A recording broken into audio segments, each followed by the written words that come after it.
I don't know about you guys, but I've always been curious if celebrity and influencer books are actually that good, or did they just get popular and become New York bestselling authors because of who they are, which I'm sure that is probably the main reason why they became who they are. But I am curious, like, are these books really good? If you're anything like me, if you're curious like me, I decided to only read influencer books, celebrity books in this video, so you don't have to. We're gonna determine, are they actually good, or is the fan base just that big? And I am excited, but I'm kind of nervous at the same time because I fear that this video might put me in a slump because a lot of the influencer books are romance books, and the last time I did this, which was reading only romance books for a week, and it kind of put me in a slump, and I kind of don't want to do that again, but I want to do this for you guys. So I am determined and hopeful that these books are actually really good. So the first book that we are going to read is Just Friends by Pham. I figured because this is the newest release that we could start with this. Haley is best known for being on YouTube. She has been on YouTube since 2012. She first started making like lifestyle content for like teenage and dance, and then she's transitioned into book content. Absolutely love Haley. Truly, I am such a huge fan of her content, just who she is. So I am going to try to go into this book not biased. I'm going to try to be as honest as possible with you guys. Let's just jump in, let's get to reading, and I'll talk to you guys in a little bit.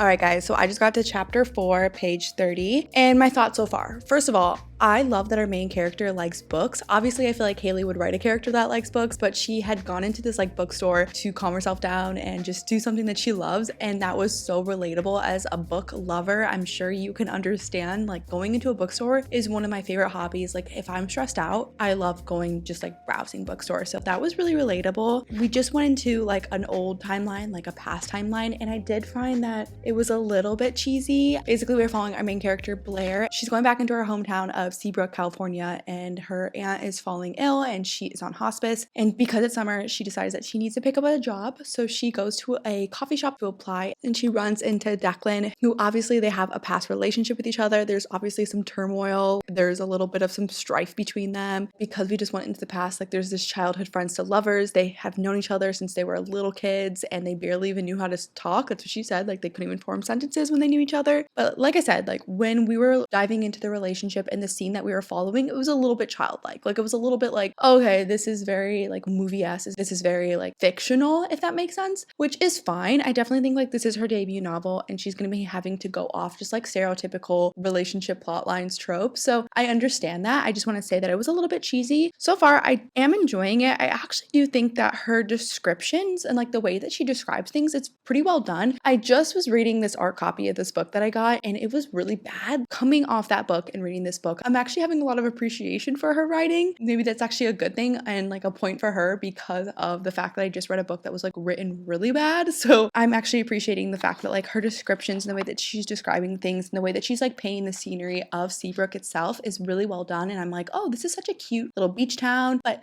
let's keep reading. Let's stop yapping, and I will talk to you guys later.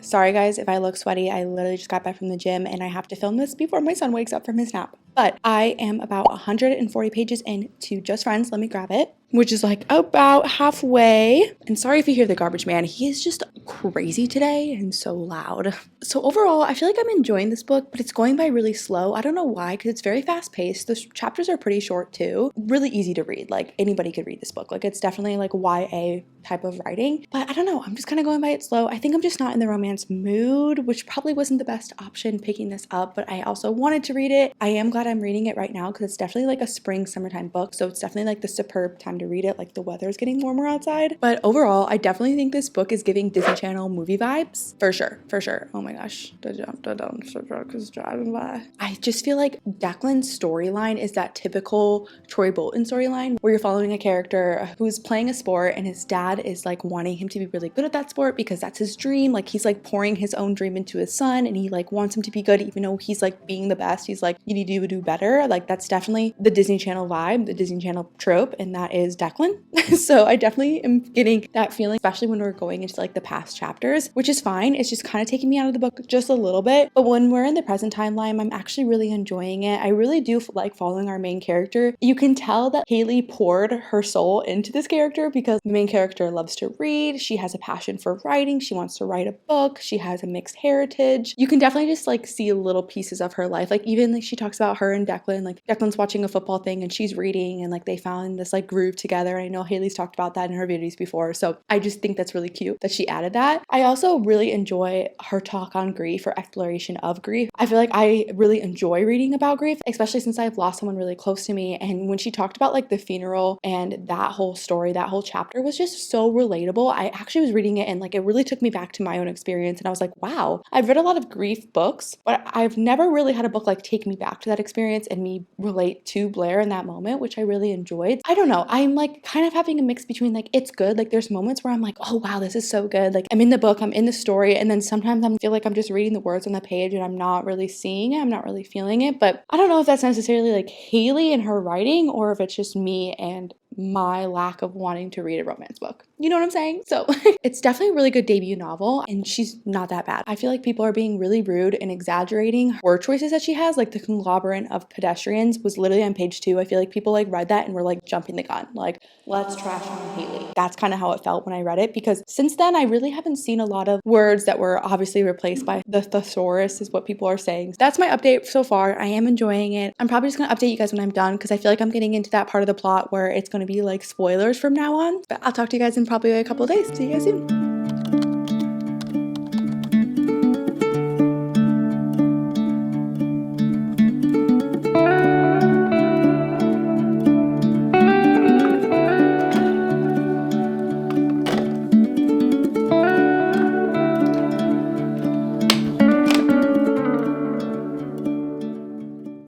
Tasty. Very, very good. All right, so I finished Just Friends, and overall, I enjoyed the book. I'm going to be rating it at 3.5 stars. I thought it was cute. I think it's a really good YA romance book if you're looking for one since it's closed door. I do think, like I said before, it's a little cheesy, but I do like the exploration of grief and even friendship and how it can be a challenge to maintain a friendship when you're long distance and even when you're going through a hard time. Your friends aren't really going to live up to the expectations that you want them to, so I did enjoy that. But overall, like I said, I thought it was cute. So if you want to check it out, because basically this video is all about, is it worth it to read these authors' books? I think it is worth it if you're interested, but if you are more into like adult fantasy, you may not like it as much. So keep that in mind. The next influencer slash celebrity book that we are going to be reading is from Hannah Brown. Now, if you don't know, Hannah Brown is best known for being on The Bachelorette. She also was on The Bachelor beforehand, but she was The Bachelorette and then she went on to even Dancing with the Stars and she won her season. So she is still, I think, like an overall content creator. She obviously writes books. I even think she's in this like what is it called? Renovation. She has this renovation store. Oh my gosh, I cannot speak. She has this renovation show that she is on. I'm pretty sure. Don't quote me on that. But we are going to be picking up The 4 Engagement Rings of Sybil Rain by Hannah Brown. Now, she has 2 books out. The first book is The Mistakes We Never Made, which I thought that this was the first book and that one was the second book, but I was wrong. This is actually the second book, so I don't know if they're interconnected. I think that they might be. Her first book, I feel like when it first came out, a lot of people were not loving it and were trashing on her and were like, Hannah, like, we love you, but don't write books. And then this one has a little bit more of a praise, so we are going to dive into it and see how we feel about it. I'm basically gathering that we are following Sybil and she was left at the altar and she decides because her honeymoon vouchers are going up because she didn't go on her honeymoon that she's going to use them. So she decides she's going to go to Hawaii and she actually runs into her ex who left her on the altar on her like fake honeymoon. Her other ex-fiance so happens to also be in Hawaii, so she uses him as this like fake dating mechanism. What am I saying? My camera's literally about to die, so I'm like trying to rush this. Her other ex-fiance is also in Hawaii, so she pretends to date him, and there's just this like fake dating trope, second chance romance I'm gathering from this book. So I'm excited to see what I think about this book, so let's just dive right in.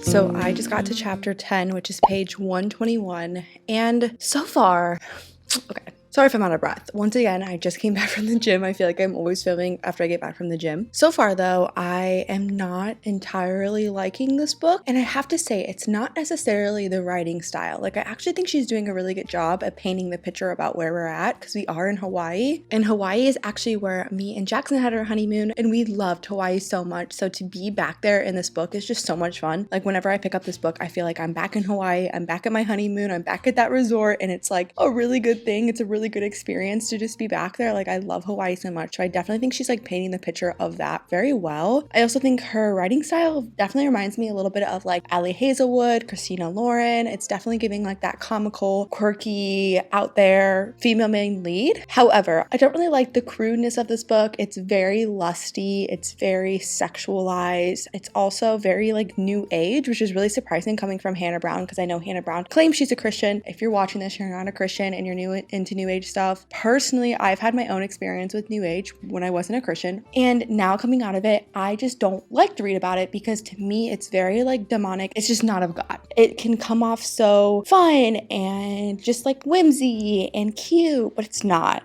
whimsy or cute. It looks like that, but it's not. So I hate that like that's like embedded into this book. There's so much about like the moon and like connecting to the moon. She even talks about like zodiac signs and stuff like that, and usually it doesn't really bother me, but it's so much in this story that it bothers me. So I do want to mention that. And like I said, it's very lusty. The way that our main character and her ex like talk to each other, think about each other, is just so lusty. It's so sexualized. So far, there's been no explicit spice scenes. I will let you guys know if there's explicit spice scenes, and usually like for the most part I can skip over it, but when it's like embedded in the narrative of the story, it's just like eye roll after eye roll after eye roll. I don't think I'm going to be rating this book too highly, just because it's just so embedded with things that I don't enjoy. But obviously I'm going to keep on reading unless it gets like really bad. Then of course I'm going to DNF. I'm not going to like force myself to read it, because I think I've gained a good opinion on it. But yeah, I just want to update you guys, and I will probably talk to you guys probably when I finish it at this point, but we will see.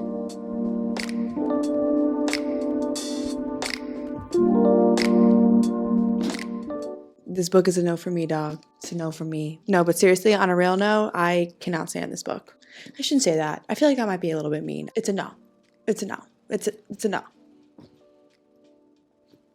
That's a library book. I probably should be more careful. First off, excuse my nails. Like, I know I'm in the middle of like a nail crisis, okay? The gel ruined my nails, and I'm trying to actually do my nails at home now, and I bought like some good nail polish. I bought like from Lights Lacquer. If you know Kathleen Lights on YouTube, love her so much. I want to try out her nail polish because I heard it's really good. So ignore my nails. But yeah, I just wasn't a huge fan of that book. I don't think it's worth your time. We're just gonna get to the nitty gritty, and the reason why you're probably watching this is Hannah Brown's book worth your time? I don't think so. I DNF'd / skimmed the last 100 pages because it was just so annoying. I feel like the female main lead is just very entitled and very toxic, and I just don't like her. I do appreciate what we talk about in this book, like what they cover. If you want to look it up, you can, because there could be like a trigger warning for it. But other than that, I just felt like the book was just kind of falling flat for me. The relationship between our two main characters was just toxic, and I felt really bad for the man. I felt like he didn't deserve the way she was treating him. I did rate this book a 2-star. I do have to say that I really enjoyed the Hawaii atmosphere. I really liked where we were. I think it's just like Hawaii is so beautiful. Like if you're writing about it, like you can't be ranked poorly in that department. If you are, then you're just not writing Hawaii right because Hawaii is beautiful. I do think like her writing style was actually better than I thought it would be, but the story itself, the way that we talked about the story, the characters, was just not my cup of tea. So take that as you will. Let's grab a energy drink. Oh, I was hoping I'd grab this one. I blind picked it. Cotton candy is my jam. Oh my gosh, my nails are so ugly. This is the best flavor. All right, peeps, on to our next book. We're going to be reading Millie Bobby Brown's book. It's called 19 Steps. If you aren't familiar, which I'm sure you are, Millie Bobby Brown is best known for being an actress in Stranger Things, which is crazy that she wrote a book. I don't know about you, but she wrote a fictional romance book based in the World War. I didn't see that coming from Millie Bobby Brown. I didn't see it. I don't know about you, but I just didn't see it coming. So I was really surprised about that. I actually, surprise, sneak peek, I did start this book because it's been a long weekend and I haven't gotten time to film because I have my kids. So it's hard to film when you have kids running around and you don't want to show your kid's face. So I feel like this is what we're chaotic. That's okay. That's okay. If you're subscribed to me, you probably know I'm chaotic. On a serious note, I did start this. I actually am already 100 pages in. Sorry, guys. But at least since I am 100 pages in, I kind of know a little bit about this book. So essentially, we are following our main character, Nellie, and her family live in London during World War II. And at this time, there is a lot of like bomb raids that are going on. So her family is continuously going underground, like going into like the tube system to hide from the raids, essentially. We are following Nellie as she deals with this war that's going on and her worries over her family. There's something really sad that happens to some members of her family, and then she also encounters this American like jet pilot guy. Vroom vroom vroom. Yeah, he's basically like a pet. He's a pilot. He is an air pilot in the war, and there's like a romance that's blooming between them. I did read on like the back, it is based off of her family, which is really cool. I do have to say though, I feel like I'm actually reading a story version of what your grandma and grandpa tell you about how they fell in love. Does that make sense? It feels like it's almost like a textbook outlined story, like fill in the blank, because like the way that she transitions from each scenario is like, and then later on, like stuff like that, like kind of like an essay style. So I do want to say that like it's kind of just taking me out of the story a little bit, and it's kind of boring. It's kind of boring. I'm not going to lie to you guys. It's kind of boring. So that's that. I think it's really a good change of pace coming after two like typical contemporary romance novels. Like this one at least is like historical. There's a war going on. I love reading about World War II. So there's that's going on for it. But let's go sit down. Let's read a little bit more, and maybe I'll update you guys in a little bit.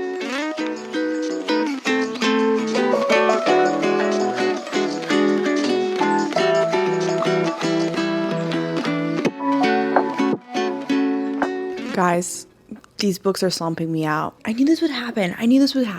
Is this what happens when you are a mood reader and you decide to read, ignore this chaos of a cubby, of a bookshelf? This is what happens when you are primarily a mood reader and you read books for a video because you want to do something for people and you don't want to read these books, but you continue to read them anyway. Because this book is not inherently bad. This book is not inherently bad. It reminds me a lot of a family story because it's so basic. Like there's not super high stakes. Like there's nothing crazy going on that is like a plot driven book. Like of course we have World War II going on. Like of course that's a pretty crazy plot, but the story itself is not as crazy as like other World War II plots that I follow. It's not like emotionally high scenarios where you're like, your heart's pounding, you're like wondering what's gonna happen to this family. Like you really feel the heaviness of the war. It feels like I'm just reading like a fictional history version of my family's story, which I don't know. Maybe that's just me getting in my head about knowing this is based off her family, but I feel like it's just the way it's written. You know what I'm saying? It's interesting enough though. Like I said, it's a nice change of pace. It's kind of slumping me out. It's kind of slumping me out a really bit. But the good news is that the chapters are pretty quick. Even though I'm only 100 pages in and I've read this for like 4 days. I just feel like all these books, other than Hannah Brown's book, all these books I am just going through really, really slowly because I'm just like not that into it. There's just like not a lot of feeling I'm getting from this book. I just feel like it's just words on a paper, story on a paper, and there's a little bit of sprinkle of feeling because of World War II and because of what I've read, because of what I know. It's kind of like transferring onto the story, but the story itself, the way it's written, is kind of just bland, you know? It's like milk before you add the cereal into it. Does that make sense? I'll let you guys know if I like change my mind, so we'll see.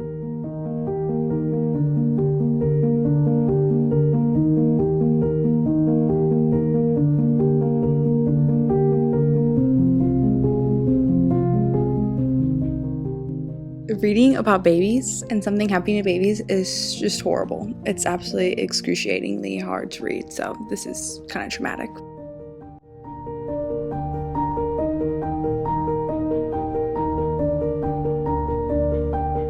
I take it back when I said the stakes weren't high and nothing sad was happening, because something really sad just happened. I don't want to read anymore. I'm scared.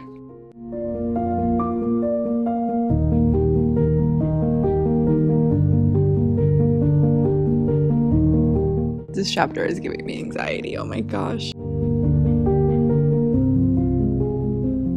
So I finished 19 Steps by Millie Bobby Brown, and overall I'm going to be rating this book a 3-star. I think it's just not really worth it to read it. It dragged on quite a bit and I was just not really interested in the plot at all. I felt like the way that it was written was really odd. It was like I was reading an essay based off a story, and I felt like it was trying to be like this fictional book, but it was kind of coming off as like an essay in a way. I do think that the tragedy that we are following that happened during World War II in London is quite sad, and I do like the representation of it because I never heard of it before, and I was wrong actually before when I said like it's really based off Millie Bobby Brown's family. I guess apparently it's loosely based off her family, and her grandma just like lived in London at the time, but she wasn't really involved as much as like this book is portraying. If you're interested and you want to support Millie Bobby Brown, then sure, pick it up. But overall, if you are just watching this video and you're curious and you're like, should I read that book? I would say no. I think there's better World War II books out there, unfortunately. But that is it for this video. I hope you guys enjoyed. If you guys want me to do something like this again, let me know. But it was a drag. I'm going to be honest with you guys. Like, it was quite torture. Would have put me in a book slump if I went on further and kept on reading more of these books. So I'm glad that I stopped here. But like I said, I hope you guys have a good rest of your day, and I'll talk to you guys later.